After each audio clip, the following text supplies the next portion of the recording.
It really isn't an exaggeration to say that the future of the human race is now at stake. The nature of the changes in climate and environment that we're living with threaten not only the well-being, but possibly the very being of our species and this planet in the long term. And in the middle term, they threaten some of the most vulnerable populations on Earth.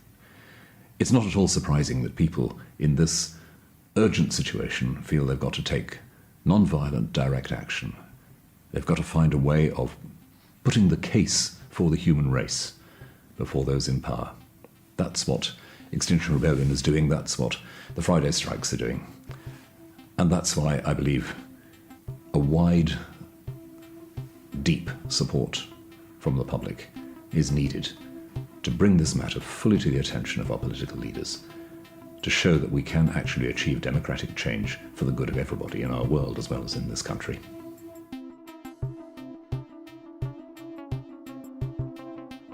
On the 6th of September, friend of the show and past guest Violet was arrested by Victorian police for the second time. Violet is a proud and highly visible member of Extinction Rebellion, and she's been so generous in the past to take the time to explain Extinction Rebellion to me, both for this show and for my own curiosity. Violet was arrested on the 6th, but tomorrow is the 14th, and on the 14th, Extinction Rebellion Victoria will be blockading Prince's Bridge, Melbourne's busiest car, tram, and pedestrian bridge. Arrests are entirely possible. A week from today, it will be the 20th, the global climate strike, and again, arrests are possible. And then, on October 7th, the International Rebellion will begin, where for 2 weeks, Extinction Rebellion chapters around the world will be disrupting business as usual. When all of this begins, you'll begin to see stories of the arrest of peaceful protesters. Violet was brave enough to share her story of her arrest on the streets of Melbourne on September 6th. It's our privilege here at Climactic to be able to share it with you. And here it is for you now, Violet's story of her second arrest for climate. Hi Climactic listeners, thank you for engaging in the climate and ecological crisis. My name is Violet Coco, and I am a member of Extinction Rebellion. We are a movement that is focused on non-violent direct action to achieve 3 demands. 1. Tell the truth. The government must declare a climate and ecological emergency. 2. Zero emissions by 2025 plus drawdown. 3. Beyond politics. The government must be led by a citizens' assembly. So you want to know why I was arrested on Friday night? Bullying. The story goes, I wasn't even sure I was going. I had plans to record a song that night, but I was asked to bring some t-shirts in for people. I arrived and huddled in for the brief. I was nominated as a team captain because the lady knew my face and name. I was given a piece of paper with 3 times and locations, and people huddled around me waiting for instruction. We mulled around waiting for the time to move off. Immediately I was tailed by 2 police officers and a camera. We arrived at the first location, inside Melbourne Central. Chanting and singing ensued. The acoustics were beautiful and the energy magnetic. The oceans are rising! No more compromising! Rebels, disperse! At the click of a finger, the protest disintegrated. It was magic. I met my team at the rendezvous site we set beforehand and started a walk in the general direction of the next swarm, closely followed by 2 police holding a camera. We ducked into a subway to try and lose them, but they knew my face. So we resigned to our police paparazzi and found the next location. Waiting on the corner, out of nowhere, comes Extinction! The response echoes from scattered corners of the intersection. Rebellion! We see we have critical mass and move onto the road. We begin to sing. Oh, such beautiful and inspiring music came out of my friends. I found some flyers hung on the edges, singing and helping people understand why we were there. "Rebels, disperse!" And we were gone. My group of rebels had grown with the addition of a few of my long-term rebel buds. We ducked and weaved to the next location, our police escort following us down a dead-end alley as we get lost. We awkwardly walk back past them, apologizing for the confusion. One of my rebels commented that if anyone else was following us around with a camera, you would call the police. Who do you call when the police harass you?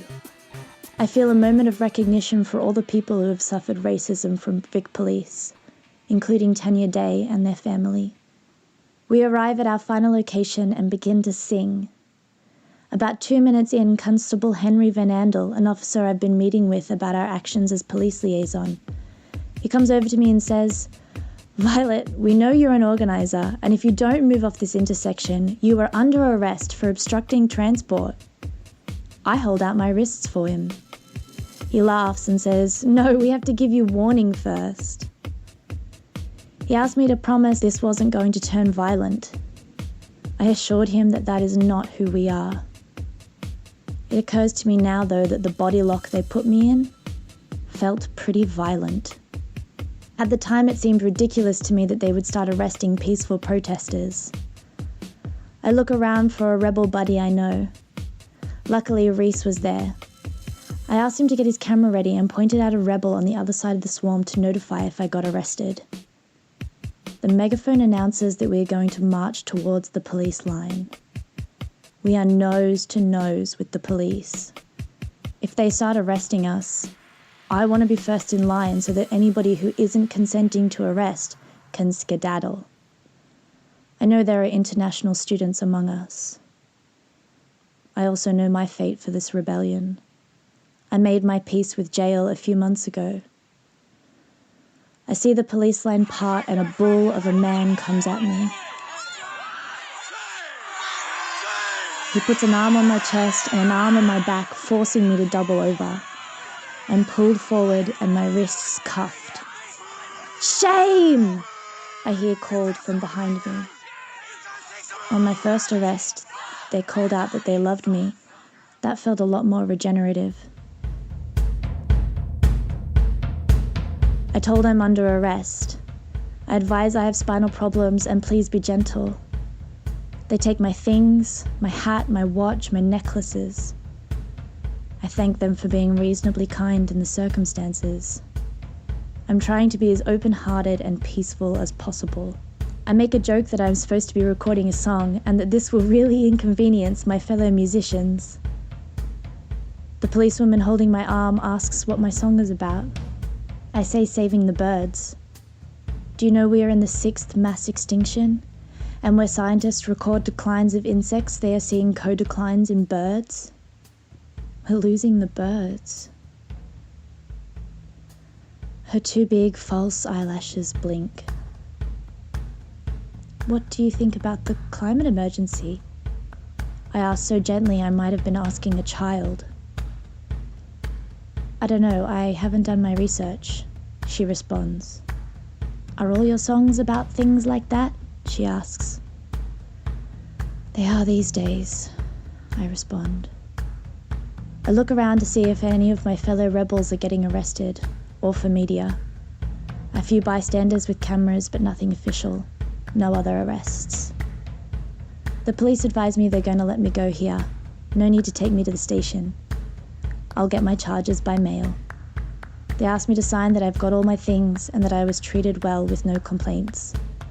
I scribble on a piece of paper I didn't read.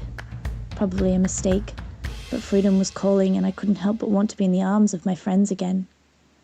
Where were they? I walk off and the constable runs after me. Violet, are you okay? I'm fine, Henry. Are you okay? I asked back genuinely. My eyes asked how he felt about arresting a peaceful protester. He was shocked, I asked back. I'm fine, Violet. Just doing a well-being check. Thanks, Henry. I'll see you at our meeting next Thursday about the Prince's Bridge block. I held out my arm and we shook hands. He smiled, heading off. I wonder at his character as he must wonder at mine. A bystander shares support. My friends have been told I was on my way to the station. I call them and they start walking back to me. I found out another woman was given a warning, but she walked to the curb. I was greeted with a round of solidarity forever, then treated to vegan chocolate and vegan ice cream from Lord of the Fries. And that's the story. I did nothing more than 100+ other protesters there, but was targeted by Vic police. This is my second arrest for the climate and ecological emergency. And there will be more, many more. I will not stop until we have climate justice.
The Climactic Collective.